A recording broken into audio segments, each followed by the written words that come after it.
Hello, everyone, and welcome to Slash Film Daily for July 9th, 2018. On today's episode, we'll talk about what we've been up to at the water cooler. This is Slash Film Editor-in-Chief Peter Sciretta, and joining me on today's podcast is Slash Film Managing Editor Jacob Hall. Hello, hello. Weekend Editor Brad Oman. Hey, that's me. Senior Writer Ben Pearson. Hey, what's going on? And Writers Hoai-Tran.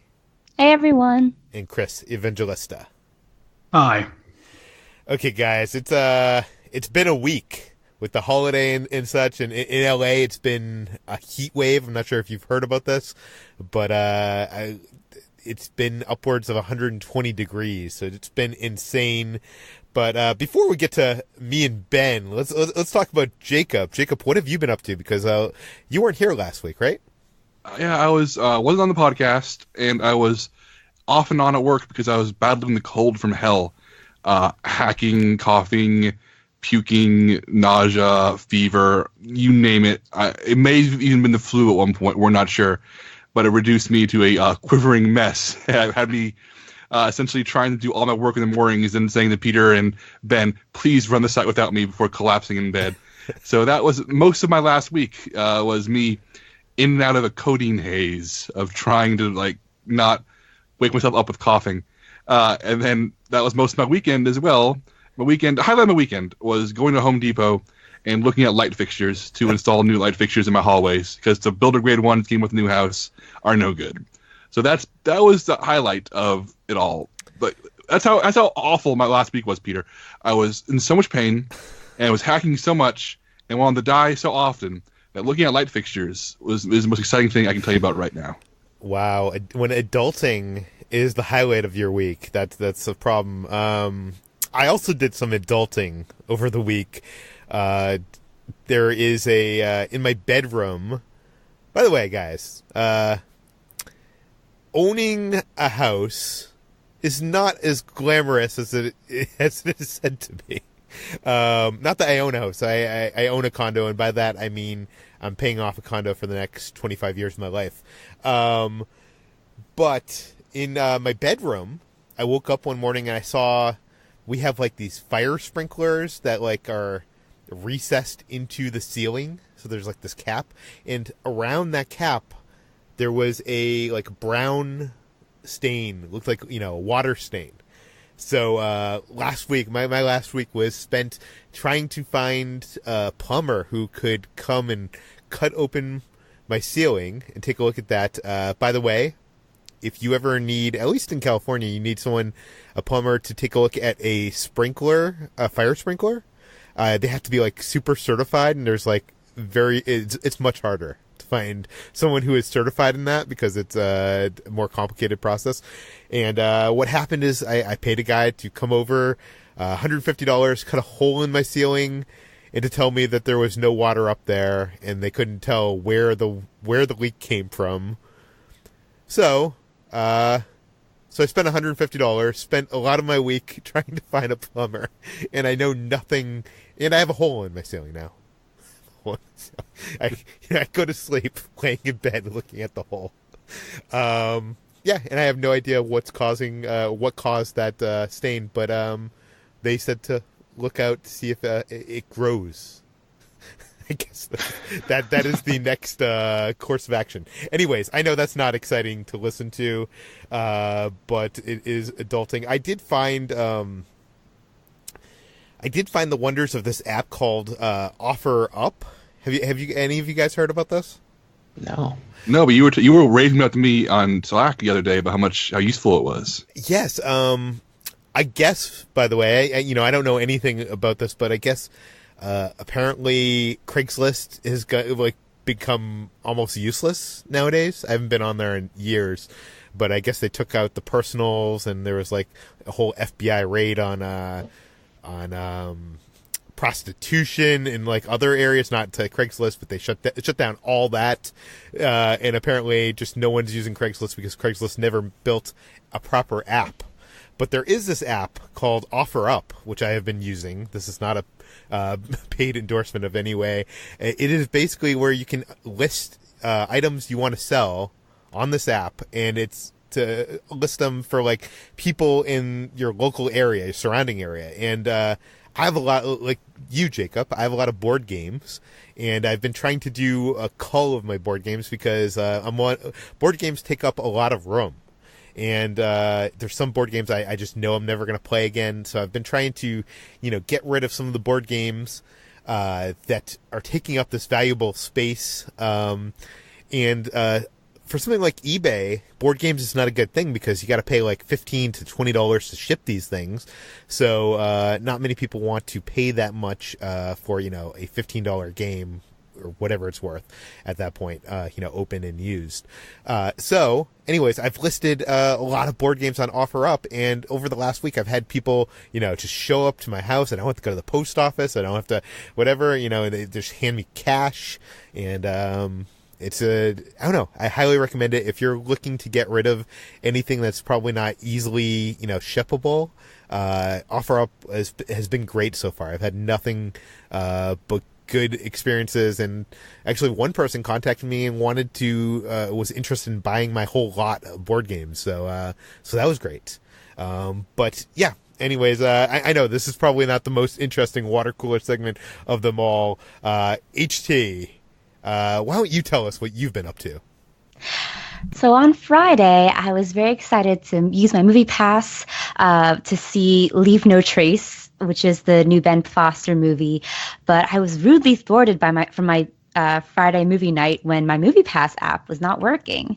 And I thought at first maybe my service wasn't there, but I had 4 bars, and I was like, what's going on? And then I noticed as I was looking around me, outside of the movie theater I was at, there were at least a dozen other people who were similarly staring at their phones in frustration and angrily swiping at their screens. And I realized that this was a nationwide issue, or at least a widespread issue with MoviePass, in which there was an outage in the app, which happened to fall on the weekend of AntMan and the Wasp opening day, and the weekend in which the app was supposed to roll out its divisive price surging feature. So I feel like that might have had something to do with each other. It was very annoying, and I ended up not going to see a movie that night because I don't think the app was up and running again until around 10 p.m. Eastern time that night, so it was about 4 hours later, and a lot of people end up just buying tickets on their own or just not going to see a movie like me. And I guess MoviePass says that they're refunding or going to fund anybody that saw a movie that night and were not able to use the app. But yes, so anyone who bought a ticket from their own pocket can send their ticket receipt to MoviePass and get a reimbursement, essentially. But will anybody actually get reimbursed? Because I know people who are waiting on reimbursement from MoviePass for like 6 months to a year, and just haven't gotten them. So I would love to hear if anybody actually gets reimbursed from MoviePass. That's the question. Yeah. We've gotten a lot of flack because we used to be the official MoviePass podcast, quote unquote. And we've been pretty negative about MoviePass recently, and people are wondering why. And I think it's just like the tide has turned, right? Like it feels like. What do you think, HT? I mean, you're still a subscriber. You have like a year, right? I have a year on me, and I'm not paying for it because it was a gift. So I'm happily on the MoviePass train until they run out of money. And I think it's a great deal for if you have it for now. But yeah, it's just that reporting on all this and seeing all of their strange and sort of baffling business choices doesn't give me a lot of trust in them, I guess you would say. So it's more the sense in like, it's more confusion and like, what are they doing? Are they meaning to be like a business train wreck, essentially, rather than just like outright hate, because it is a good deal in the end. And while we have all been doing uninteresting adulting things and not getting to see the movies that we wanted to see, Brad has been picking strawberries. Heck yeah, I have. I had a couple days off last week after the 4th of July. It was nice to just get away and not have to worry about the rigmarole of movie news or anything like that. And since my girlfriend was in town, she had never been to like an orchard to go like strawberry picking before, and like it's a good time to do that right now. So we went to this place called Garwood Orchards that's about 10 minutes away from where I live, picked some strawberries. They were delicious and awesome. And then we also had these awesome apple cider slushies, which were so cool and tasty and refreshing that like I just want one all the time now. But yeah, like getting fresh strawberries from an orchard is awesome. They're just so good, and they're even better than when you get them from the grocery store. And part of it maybe just comes from the fact that you actually picked them yourself, so they just taste that much better. Let's move on to what we've been reading. Jacob, what have you been reading?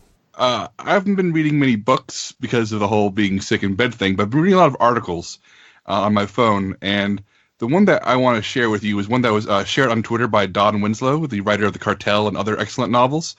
And it feels like it could have been one of his books, this sort of a lurid crime thriller based in reality. And it's called, it's written for the Men's Journal by Staten Bonner. And the headline is The Legend of John Arthur, the Toughest Man in America. And it starts off essentially as a profile of John Arthur, this guy who's known for being a prolific boxing trainer. If you have a problematic fighter, a fighter who's undisciplined or unwieldy or needs like a really firm hand, he's the guy to do it. He's like this extremely tough, strong, respected boxing trainer. But the question is, how did he get here? And the story of his life is straight up insane, and feels like if his life rights have an option for a movie out of this article, I don't know what's up with Hollywood, because he's born in 1950. Family flees racism after his father kills a man in self-defense. Raised working in a restaurant where he is recruited by a Greek criminal who trains him in martial arts so they can travel around the world competing in literal death matches in Asia and Europe. And as a teenager, he's traveling the world fighting to the death for money and pulling his family out of poverty. And then he learns more martial arts, becomes a cop, becomes an FBI agent, becomes like the most prolific undercover agent in the FBI in the South, just taking on all kinds of drug dealers and criminal organizations and getting shot and getting stabbed and getting shot in the head and still walking away from it. And then eventually retiring to provide security on movie sets because one of his best friends from back home was Mr. T, who said, come leave this life behind and come work security on the A-Team. So it's just this guy's, it's genuinely, like, my jaw kept on dropping further and further while I was reading it because it felt unreal. It was like an HBO show reading this thing. Well, I'm sure HBO will be making an adaptation of this article next year. HT, what have you been reading? So I started reading The Bonesetters Daughter by Amy Tan because I had bought this book, I don't know, several years ago, and I had realized I never read it or had read any Amy Tan books. So I decided to pick it up because one of my favorite things to do in the summer is to lay by the pool, read, and fall asleep. So I did that and started reading Bonesetters Daughter, which is a novel about the relationship between an American-born Chinese woman and her immigrant mother who came over to the U.S. around 30-some years ago. And it's sort of this intergenerational story that has like this sort of mysticism to it because the mother's story of her childhood is kind of embedded in this sort of mythic folklore about a bone setter who I actually haven't gotten that far yet, so I'm not really sure exactly who the Bonesetter is, but it's tied very much into like Chinese folklore, and it's really interesting sort of jumping back and forth between new and older generation, which is something that I hear is common with Amy Tan books. I haven't read the Joy Luck Club either, so I'm sorry about that, people who are Joy Luck Club fans, but I'm enjoying it a lot so far. I really like Amy Tan's writing style. It's so easy to read and very comforting, I think I would say. Yeah. I'm liking it a lot so far. Well, interesting. You'll have to report back after you have finished that book and tell us how it was. Mm-hmm. Let's move on to what we've been watching over the weekend. I binge watched Barry on HBO. This is the series created by Bill Hader. It is about a hitman from the Midwest who moves to Los Angeles and gets caught up in the city's theater arts scene. It stars Bill Hader. Some of the best episodes are directed by Hero Murray of Atlanta fame. It's very interesting because it's this guy. It's like a hitman who has been like living his whole life kind of not being in touch with his feelings, and it's kind of like putting him in this environment where you have Henry Winkler, is the head of this like theater group, kind of like for actors in Los Angeles. I guess it's for plays, but all these actors are reading like monologues from movies and stuff, and it's interesting because it's almost being used as like this is a therapy session for him to be able to get in touch with his feelings. It is a comedy, but it's not kind of a laugh out loud comedy. It's more darkly funny. It's it's not like Silicon Valley in that sense. But it's cool because it's I don't know. It's hard to describe. It's a really hard to describe show because it's unlike anything else I think on television. I guess it's not television; it's HBO. But I would highly recommend it to everybody. I binge watched it. The episodes are 30 minutes. I think there's 10 of them, so that means it's a 5-hour watch. We did it in one sit, and it was very enjoyable. I highly recommend it. And that is Barry on HBO.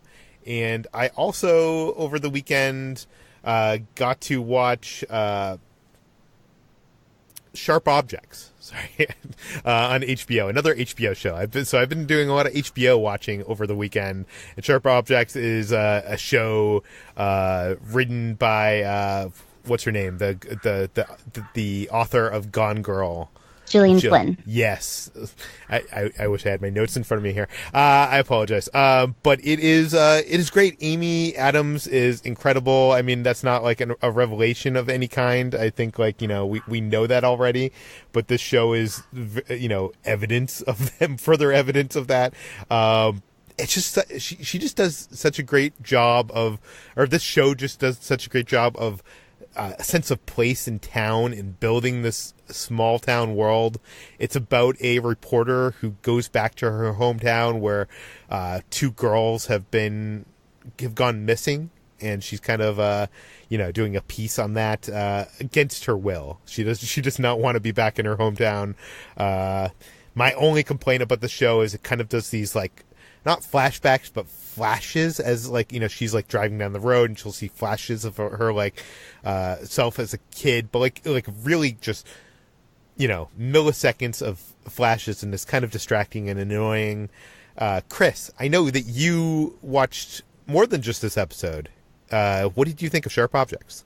Yeah, I've seen every episode except the last. The last episode was not made available. And I loved it. It's phenomenal. Those flashes you were just talking about are some of my favorite things about the show. Oh, really? I just love.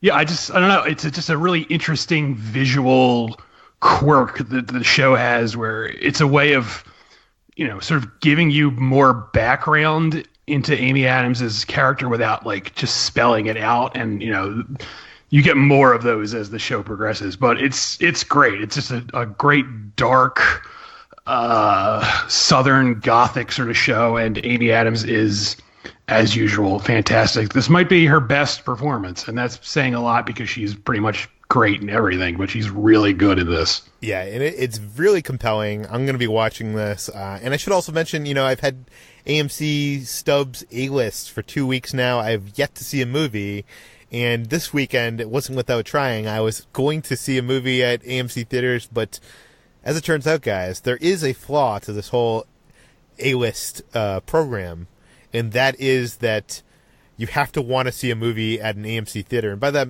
I'm not disparaging AMC theaters. I mean, I'm basically saying the selection of movies at AMC theaters is kind of slim.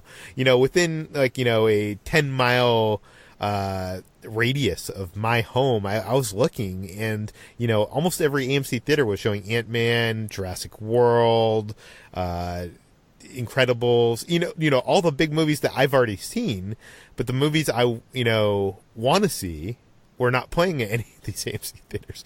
So so this program is already I guess changing my decision-making process, because instead of, going out to a theater like the ArcLight to see Sorry to Bother You, I didn't, because that would be spending money when I have this pass that gets me to, see movies at every AMC theater.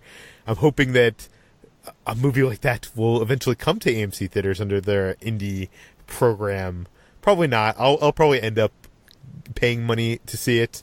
But I think that is an interesting aspect to these movie subscription services that, a lot of people don't talk about. It really does influence, I think how people go see movies or what movies they don't go see because of it.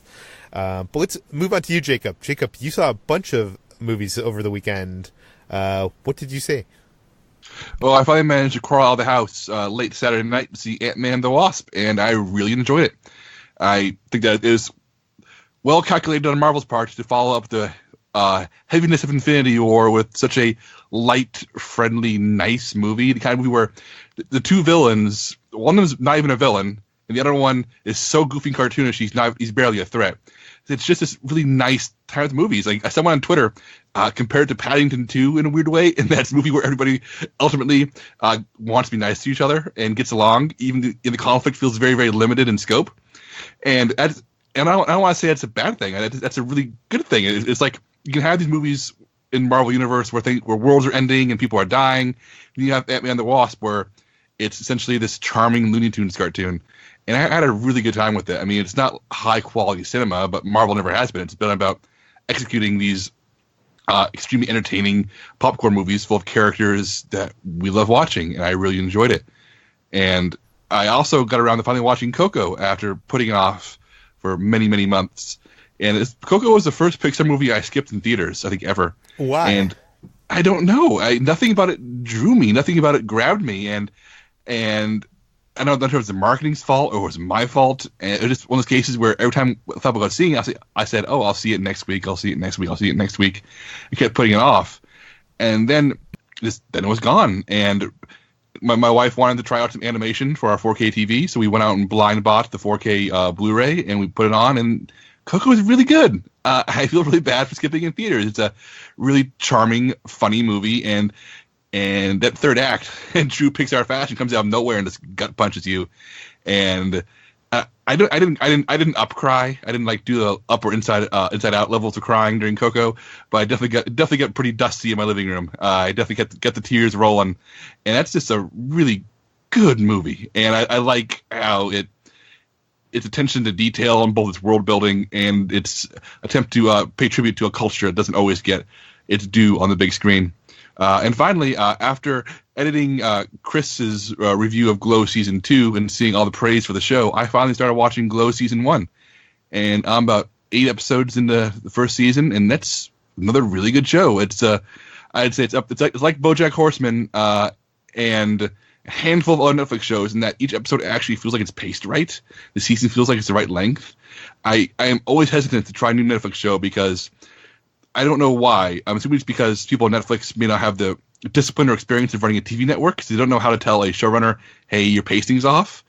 But almost every single Netflix show runs too long. It's paced really strangely. Everything feels lethargic. But Glow is paced just about right. And as somebody who's always found the world of wrestling interesting, found it fascinating without actually watching wrestling, seeing the sort of insider's perspective in this 80s set female wrestling league has been really interesting and really fun to watch.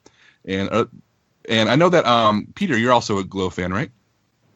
We talked about this last week on the podcast. I just binge-watched Season 2 last week, and if you think Season 1 is good, Season 2 is like a next level of good. It's you're right, the pacing's great. Season 1, I feel like it was trying. I liked more of the drama than the comedy, but I think Season 2 gets both aspects of that right. Well, as a sick person, I missed your responses last week, so thank you for humoring me there, Peter. Yeah. Let's move on to Ben. Ben, what were you watching this past week? Yeah, so I had, as you mentioned, Peter, it's been incredibly hot in LA, so I've basically been locked in my apartment because I didn't want to burst into flames stepping out of my front door. So I've watched a bunch of movies. I watched Set It Up, which we talked about, the romantic comedy on Netflix. I thought it was just as enjoyable as I thought it was going to be from all of the marketing and the way that the film was received by the film Twitter community. Again, just sort of like Jacob was saying with Ant-Man and the Wasp, it's not high art, it's very formulaic, but I really enjoy both of the leads, which is Glenn Powell and Zoe Deutsch, I think is how you pronounce her last name. And even the supporting players are all really good, minus Pete Davidson, who was like fine, but strangely cast as one of the gay best friends of one of the characters. I thought that was a really weird choice. But anyway, it's sort of a disposable movie, but it's great background watching. And you know, it like HT was saying, if Hollywood as an industry cared about romantic comedies in the same way that they did, 20 years ago, I think everyone involved in this movie would have a bright future, continuing to make films just like this one. I also don't really want to see a sequel as much as I do want to see those same people reunite. So maybe Zoe Deutsch and Glenn Powell will be like this generation's, I don't know, Tom Hanks and Meg Ryan or something, where they keep popping up opposite each other in romantic leads. That would be fun for me to see. Did anybody else have a chance to Set It Up? Did anybody else see this movie after we've been talking about it? No, I still nobody. have not. HT saw it, right? Because she talked about it. It's fun, guys. Go see it. Okay, so moving on. I also saw 2 movies that starred Tyrone Power, and I don't know if I knew who that was before this weekend, but he was apparently a huge movie star in like the late 30s all the way through to like the 50s. And one of them is The Mark of Zorro, which is one of many, many, many Zorro movies that have been made over the years, but this one was from 1940. And I am a big fan of The Mask of Zorro, which is the one with Antonio Banderas that came out in like the late 90s. And I have seen that movie so many times over the years that I basically have it committed to memory, not line by line, but every big major set piece. I know that movie pretty well. So watching The Mark of Zorro from 1940, it was strange seeing how much they took from that movie and incorporated it into this Banderas version later on. I haven't seen too many action films from 1940. I recently watched The Adventures of Robin Hood with Errol Flynn for the first time, so I'm starting to dive into that era of like quote-unquote action filmmaking. And there's like some cool sword fights, and I like the movie a lot. If you know anything about Zorro, if you've seen a Zorro movie, I think there's a lot to like with this film. And Tyrone Power is pretty great. So that came out in 1940, and then in 1957 he made a movie called Witness for the Prosecution, which I also watched, and that one, both of these movies actually were on Turner Classic Movies. I DVR'd them, so if anybody's looking to watch them. So it's just a coincidence that you saw these 2 movies? Yeah, it was weird. So I had them both on my DVR, and I had no idea that Tyrone Power was the lead or a lead in both of the films. And so my wife and I watched Mark of Zorro, and then we were like flipping through the list of things on the DVR to see what else to watch. And I saw Witness for the Prosecution, which is based on an Agatha Christie short story that was then turned into a really, really successful play. And we saw that Tyrone Power also starred in that movie, and I was like, well, screw it, we're making this a Tyrone Power weekend. Let's do this. So Witness for the Prosecution is really, really solid. It's the kind of movie, it reminded me a lot of like Dial M for Murder, those sort of classic, really heavily plotted, but and like intricately plotted movies from the 1950s that are so satisfying in the way that everything just clicks into place. And they don't really make movies like this very much anymore. Films where, everything that we watch now, courtroom dramas and stuff like that, it all seems so predictable and so by the numbers. But this movie has a lot of surprises, especially in the last few minutes. It sort of twists and turns, throws curveballs into the equation that I really appreciated. You sort of think the movie is going one way for a majority of it, and then it fakes you out. So I would highly recommend Witness for the Prosecution if anybody's never seen that one. It's a really satisfying film. Charles Lawton is also in that one, if anybody's a fan of these old school actors that I'm talking about here. And then finally, I watched Mission Impossible Rogue Nation, which I'm preparing for Mission Impossible Fallout. So I'm excited to see that movie. And I wish I would have had time to marathon all of the Mission Impossible movies before my screening, which is on Wednesday, but I don't think I'm going to have time to do that. So I just wanted to catch up with the most recent one. I think Rogue Nation came out in 2015. This was the first entry directed by Chris McQuarrie, who's coming back to direct Fallout. And I remember when I first saw this in theaters thinking like, oh yeah, that movie's fine. Like, I think I liked Ghost Protocol a little bit more. When I walked out of the theater and rewatching Rogue Nation, I have completely changed my mind. I really, really like this movie a lot. I think it's much better than Ghost Protocol. And really? I know that I'm not the only one on this podcast that thinks that. We were just talking about this in our Slack channel earlier. Chris, you think this one's the best movie in the series? Is that right? Oh, absolutely. I don't think there's even like a question of it. And anyone who thinks otherwise is wrong. I still like a good bit of the other movies. I will go to bat for Mission Impossible 2 when not that many people will. And I enjoy 3. Wait, why will you go to bat for Mission Impossible 2? Like, what do you like about that movie? It's John Woo at his John Wooiest, and it's like he and Tom Cruise are a perfect match for like this sort of hyper stylized, almost like melodrama mixed with action, and just the idea of Tom Cruise running around with dual pistols and pigeons floating around, or doves floating around in the background, and like the motorcycle fight scene at the end is so ludicrous. But there's a lot of good stuff in that movie that I think people tend to forget about. So I will absolutely defend. And plus Tandy Newton, I mean, that was like her breakout performance, and she has been doing some amazing stuff ever since. So it's worth it for that alone, I think. But I feel like people should go back and rewatch Mission Impossible 2 if they haven't seen it since it came out, because I think there's a lot of really good stuff in there. But anyway, yeah, Rogue Nation, that is a hell of a movie, and Rebecca Ferguson is so good in that movie. She seems like she's been a part of this franchise forever, even though Rogue Nation was her first, introduction into this film series. So I'm very much looking forward to seeing her and Tom Cruise and Simon Pegg and the whole team reunite in Fallout later this week. See, I think I need to revisit this on home video, because I like you saw it in the theater. I thought it was good, but not great. Like, I feel like for me, it's either Mission Impossible 4 or 3 are my favorite. 4 because of, those epic action tentpole sequences, which even presented in IMAX were just incredible. 3 because it has the best villain of the entire series, Philip Seymour Hoffman, and it also it's the only one of the series that got me to care about the characters, and it's just so J.J. Abrams-esque, and it's like kind of Alias kind of set up. It's just so good. But I feel like Rogue Nation, for me, the ending is kind of a bummer, and it just doesn't come together.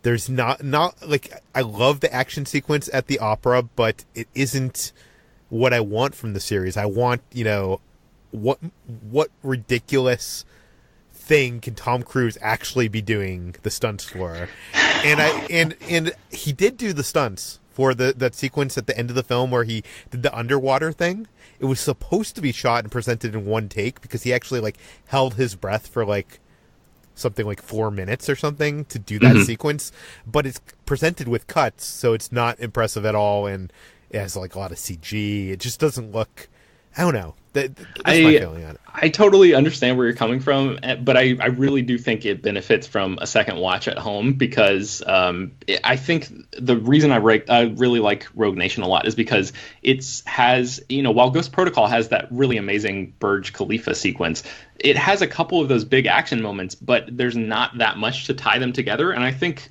Rogue Nation sustains this perfect balance between awesome action sequences all the way throughout. There's a really terrific motorcycle chase scene in that film as well, and the character stuff that works so well in these movies when the filmmakers take the time to actually care about that. And it feels like Chris McQuarrie actually cares about the characters in these movies. So yeah, I would definitely recommend giving it another shot before you see Fallout, Peter. I definitely will. Let's move on from Mission Impossible. Chris, tell us about Predator 2. Yes, as has been mentioned several times during this podcast, there's a heat wave going on in LA, and I'm not in LA, but a lot of people I follow on Twitter are, and they kept referencing Predator 2, because Predator 2 is set in LA during a heat wave in the futuristic year of 1997. And I hadn't seen Predator 2 in a very long time, and I saw it was on HBO Go, and I needed a distraction, so I said, I'm going to watch Predator 2. And I did. And it's, it is what it is. It's nowhere near what the first movie is, but it's its own really weird, gritty, kind of nasty thing. And it took the franchise in a really weird, different direction that I don't think anyone appreciated at the time, but I feel like in retrospect, I wish the series had become more inventive like this film, where, the subsequent sequels weren't just trying to remake the original, but that just seems like what they've been doing. Every Predator sequel since has been attempting to recapture what the first film did, and I don't think you can really ever do that. What else have you been watching? And I also rewatched A Quiet Place because I got that on Blu-ray, and I won't talk too much about that because I feel like we've talked about that endlessly, but that movie, man, that really holds up. That is a tightly wound, well-written, emotional film, and I'm very impressed by it. I was actually more impressed by it during this rewatch than I was when I first saw it. So, good work, John Krasinski, wherever you are. So, HT, you didn't get to see Leave No Trace because of your MoviePass, but you did get to see some movies at home. What did you get to see? Yeah, well, I actually went to the theater to see Ant-Man and the Wasp, which I thoroughly enjoyed as well, more so than I thought I would, because it's just so more, I don't know, it's so much fun. Yeah, it's so much fun. Peyton Reed, I think, has a better eye for directing a lot of the action sequences in this film, and it's just much more energetic and kinetic, and Paul Rudd is just Paul Rudding all over the place, being charming. And though some of the subplots with the villains and don't really cohere as well, it's just a very entertaining and nice film, like Jacob was saying. Actually, in reference to what you were talking about earlier with Paddington 2, with Ant-Man and the Wasp, there's like a sort of term floating around called nicecore, which is kind of like this new trend of films that are just nice, warm-hearted, optimistic films. And I feel like Ant-Man and the Wasp really feels like a nice core film. Just there's not that much conflict, really. The stakes feel small, but in that they actually feel quite huge. So that was the first movie I saw in theaters, and then the next day I went to see Sorry to Bother You, which is another film I loved every minute of. It was definitely a lot wilder and a lot weirder than I could have ever expected. So I remember when I first heard about it, Ben was raving about it from his Sundance review.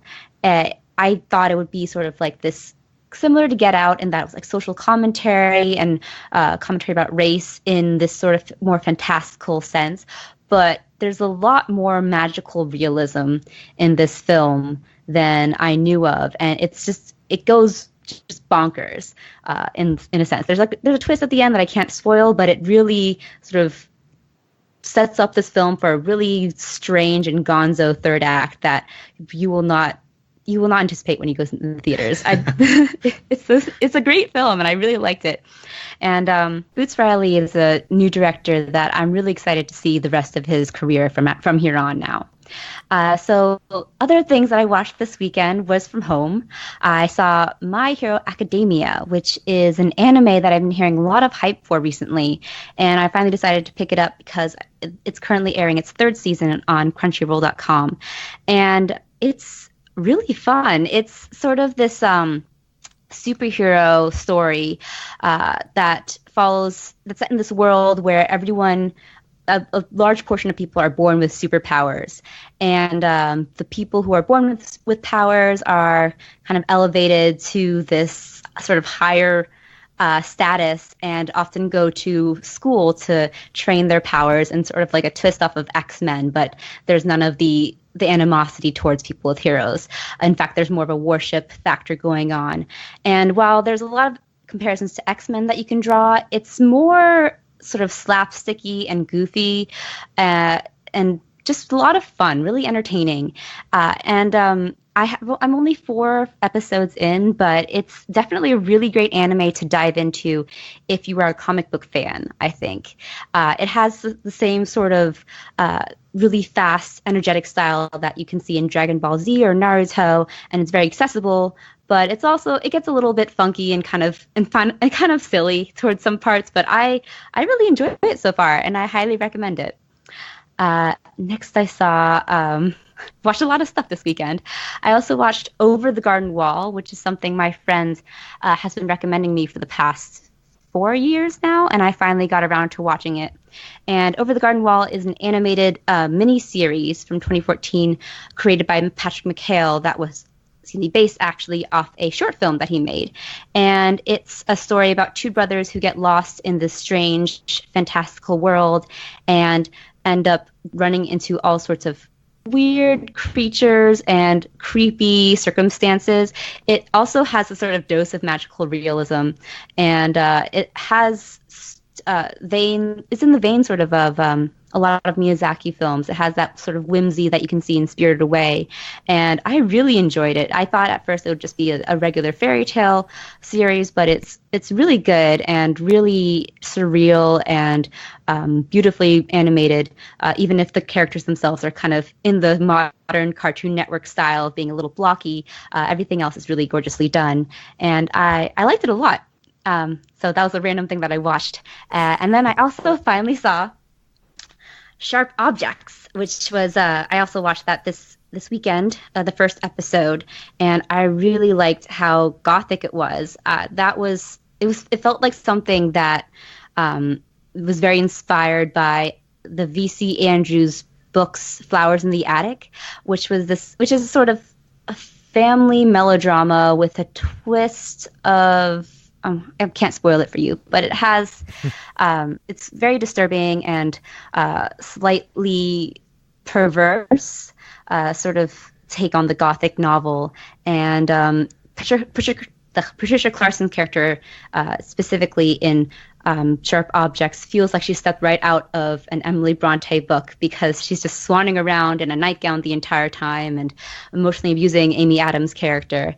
And I really like how dreamlike and surreal it is. I also agree with Chris. I like a lot the sort of flashes of her past that kind of take place throughout the episode and merge reality and memory quite a bit. So I think Sharp Objects is really promising. It's very slow for the first episode, but I really enjoy it, and I'm very excited to see what else happens.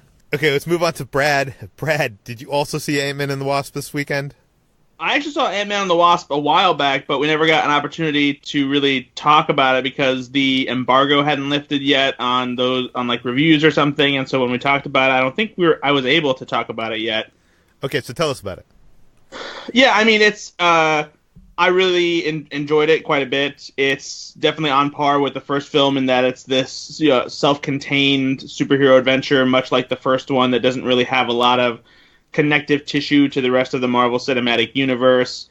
I think this one's actually funnier than the first one, and I think it better utilizes the miniature and giant-sized action that comes from the abilities that Ant-Man and the Wasp have. Evangeline Lilly is a great addition to the franchise. She's just awesome, and she's even more of a superhero, I guess you could say, than Paul Rudd's character is, which kind of is what makes Paul Rudd's character, I think, that much more endearing and helps him stand out from the rest of the pack when it comes to the characters in the Avengers franchises. But yeah, I had a good time with it. The credit scenes are definitely a good addition to the movie as well, and it's just a fun movie all around. Like Jacob said before, it's just a really nice follow up to the heavy-handed epic action that was Avengers: Infinity War. What else have you been watching? I also saw Save the Last Dance for the first time. Wait, you never saw that? The movie with what's her name? Julia Stiles. Julia Stiles, yeah. I haven't heard that name in a long while. Yeah. No, I never. It came out in 2001. Never saw it. Wasn't really of interest to me when I was in high school, which is when it came out. I was very well aware of it, knew what it was about, kind of understood like what it was and that kind of thing, but I never actually watched it. And my girlfriend really enjoys that movie, and so since I had her watch Jurassic Park for the first time, she had me watch that for the first time. And I liked it for the most part. It's pretty much what I expected it to be. This MTV romantic drama where, Julia Stiles plays this young white girl who ends up in this inner city Chicago school and has to, work through being part of a school that is pretty much predominantly black and, blends this hip hop dance style with her own ballet style. And I didn't realize this at the time when it came out, but apparently, and I realize that I might sound totally stupid and oblivious when I say this, but I didn't realize that when the movie came out at the time that it was kind of a big deal because of the interracial dating aspect of it. Because I remember Julia Stiles and Sean Patrick Thomas winning Best Kiss at the MTV Movie Awards, but I don't think I realized that it was kind of a breakthrough sort of moment and movie, because even though it was 2001, there were still issues with interracial dating and prejudices and all that sort of thing. Sadly enough, those are probably prejudices that still exists and problems that people still have to deal with every day. But that was something that I wasn't entirely aware of at the time that the movie came out. Yeah, this was the Love, Simon of its day. In a way? No? I haven't seen Love, Simon, so I can't speak to that. Okay. You were also watching something on TV as well. Indeed. Since it's summer, it is officially Big Brother season. It is the one reality television guilty pleasure that I afford myself. I got into it years ago when somebody I know watched it and had me watch it with them, and I kind of got hooked on it. I just like the competition aspect, the sort of the social strategy mixed with the physical challenges is really fun. They definitely do some goofy things, and it's by no means quality substance television, but I have a lot of fun watching it. Peter, you're definitely not allowed to razz me because you still watch Survivor, and you watch seasons like over and over again, I think. No. I've been going back and watching old seasons. Okay, I do not watch seasons. There would be no point to watching seasons over and over. Yeah, so you're mixing up me and you're mixing up Survivor and Cobra Kai. Oh, that's what it is, yeah. So I haven't gone back to watch any of the older seasons of Big Brother before I started watching.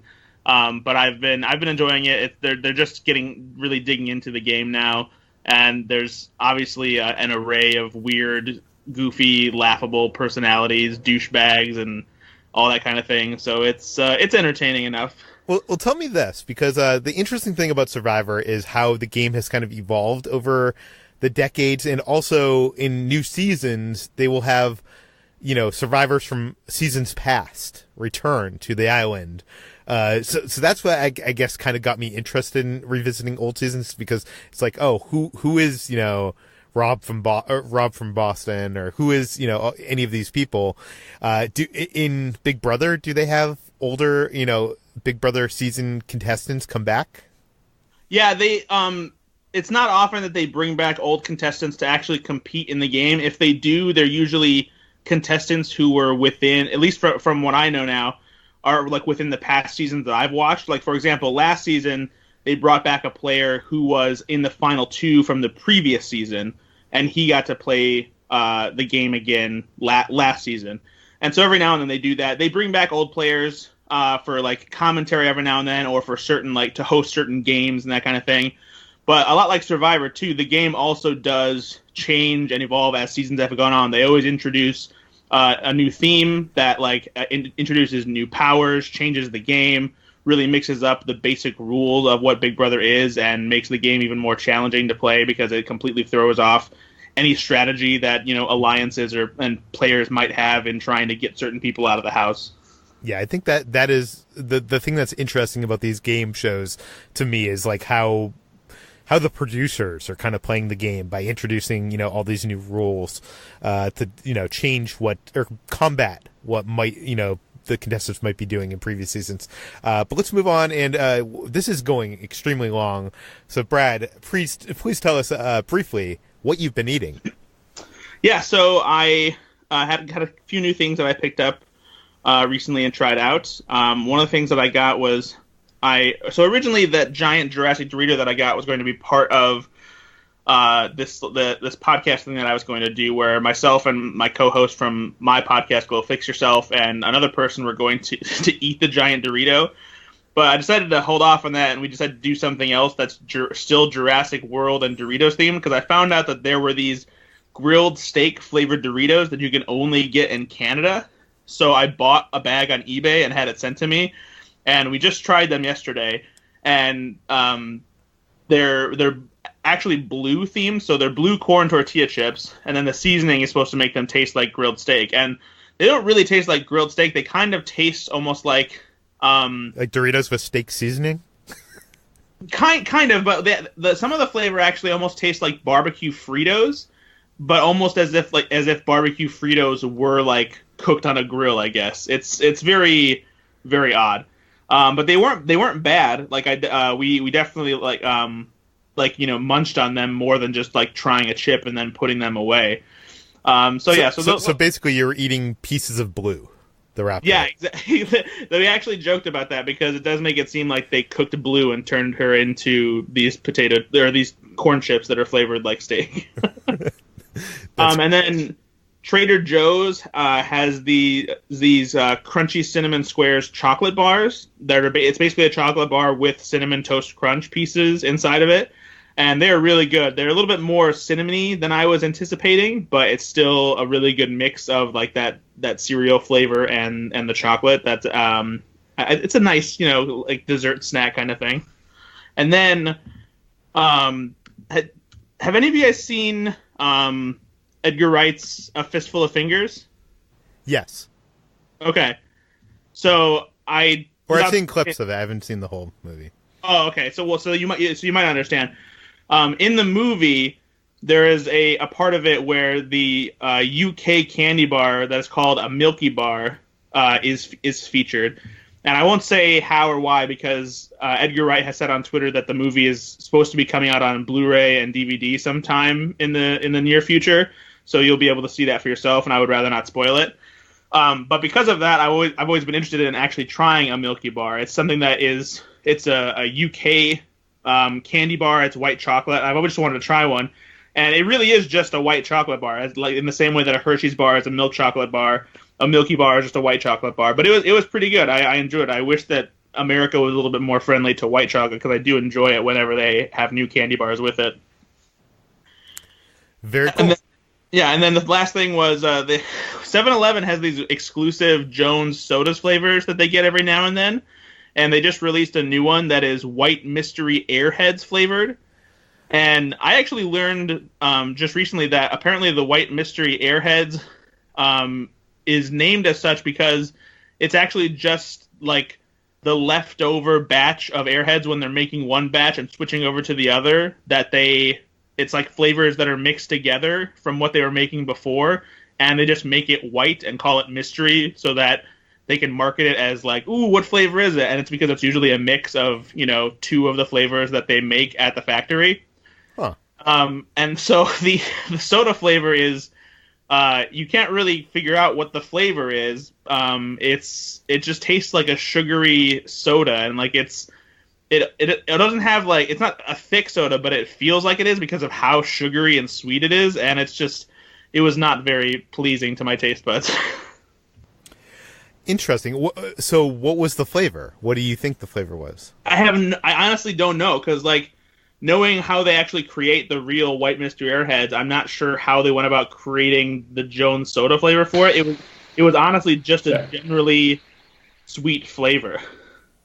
Interesting. Usually when I had them, it tasted either like cherry or apple, but I have not tried this Jones soda flavor. But as we were running very long, let's get to our last and final segment, and that's what we've been playing. Jacob, what have you been playing? I've been playing a mixture of video games and board games, but mostly video games because I have been sitting on a couch for a week high on medicine. First of all, I decided when I bought my Xbox One a few weeks ago to try out some Xbox exclusive game because I've been a PS4 owner for years. So I've been playing Forza Horizon 3, which is a racing game. It's a racing series that's been exclusive to Microsoft consoles for a while now. And the Forza series is two of them. It's Forza Horizon and Forza Motorsport. So Forza Motorsport is very realistic simulation racing with accurately recreated racetracks from around the world. Forza Horizon is more of an open world playground of racing where the car physics is still realistic. You still can upgrade your cars in ways that are realistic and will like get gearheads excited. But people like me who want to drive around a recreation of Australia, crashing into things, ramping off of bridges and causing ruckus, it's really fun and a really polished entertaining game that sort of scratches the itch I needed from a racing game right now, which is something that's more realistic than Mario Kart, but not realistic enough to be like a simulation game that requires me to actually drive like I'm actually driving. That was fun. And I also, when I was sick at a party last week at the 4th of July, when everybody wanted to do something and nobody wanted to actually get up and go to a table or exert any effort, we broke out the Jackbox games. I don't know if anybody's played these before, but they're available on Nintendo Switch, PC, PlayStation 4, Xbox, and they're from the company that used to make the old You Don't Know Jack trivia games from back in the day. And they're I used to love those. Oh, yeah, and these are the same energy, the same type of humor. And there's 4 packs now. Each pack has 5 different games, and they're party games, trivia games, drawing games, and they're all really fun and really great for parties because you don't need controllers. You open up the game, gives you a link and a code. You go to the link on your phone, and you play the game on your phone. So, like, you can play with your parents and children, and maybe not children because they're a little inappropriate for kids. But, like, people don't know how to hold a video game controller or don't know how to navigate a PlayStation or an Xbox, but they know their phone. So you can play these really awesome, fun, crowd-pleasing, hilarious games with everybody. Everybody, you just whip up a phone, a computer, a tablet, and everybody's automatically playing and having a great time within minutes. And they're all, I think, like $19.99 and $25 for each pack of games. And I have all 4 of them scattered across the various consoles. How much replayability is it? Because that's the thing I worry about those kind of game show video games, is that I'll be asking like the same questions. And well, since each pack has 5 different games. They're all very different. Some are trivia games, and some are very different than trivia, like sort of guess who's liar type games, or create brackets and pick winner type games. So the variety is huge, and even in games where there could be repetition, like the trivia ones, I've yet to see the same thing twice. And in the event that I did, there's still at this point 20-25 more games in the Jackbox series that I can keep on playing. So I've yet to encounter repetition, and I've played, and this is like my go-to party game. If everyone's at a party and everybody's tired and wants a way to wind down, these games come out, and everybody's had a great time with them. And Peter, if there is a time when you run out of questions and start looping over again, I have yet to see it. Yeah, they're really fun. I've played them at parties with friends too, and from what I know, I actually think that they do updates for the game so that they do add new questions, and then you can also there are users that submit questions that they use from time to time. So I think it's something that is constantly updated, and their pool must be large enough that there are rarely repeats unless you're playing like for hours every day. Because I haven't gotten any repeats either. And the other cool thing about some of those games is that some of the fun is because of how the players play the game, because some of it is getting a question and then you coming up with like an answer and trying to get people to choose your answer, and it's a lot of comedy and like good laughs come from it too. Yeah, it's really great. And Peter, next time we're in the same room, I'm bringing my Nintendo Switch to Comic-Con. We're gonna play some Jackbox. That's gonna be a thing we're gonna do. That is a deal. We could do it in line. Yes, for all age. Yeah. Yes, let's do it. And finally, a few weeks ago, I talked about trying to finish my Netrunner collection. The card game's going out of print, and I managed to do it. I have all of Netrunner. I have them all organized in the binders. Everything's all complete and labeled and organized, and I love it. And now I've embarked on my next quest, which is to complete and organize my Game of Thrones card game collection, which is the same company, Fantasy Flight Games, another collectible card game using the worlds and characters of Westeros, based on the books, not the show. So it has a lot of really good original art and really fun gameplay.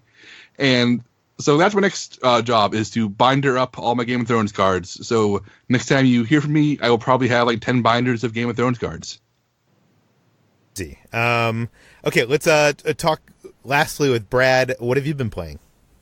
Yeah, so I haven't actually gotten a chance to unbox and play this yet because it's going to take a little bit of time, I think, for me to figure everything out. But I was at Walmart the other day, and I happened to catch the Lego Dimensions on the shelf in the video game aisle, and the price tag on it said $15, and I was like, there's no way that's right, because that's supposed to cost $50. And I know Lego Dimensions is defunct now, so there have been some discounts, but I have never seen it that low before. And sure enough, I checked, and the Xbox One starter pack of Lego Dimensions that is usually $50 was only $15.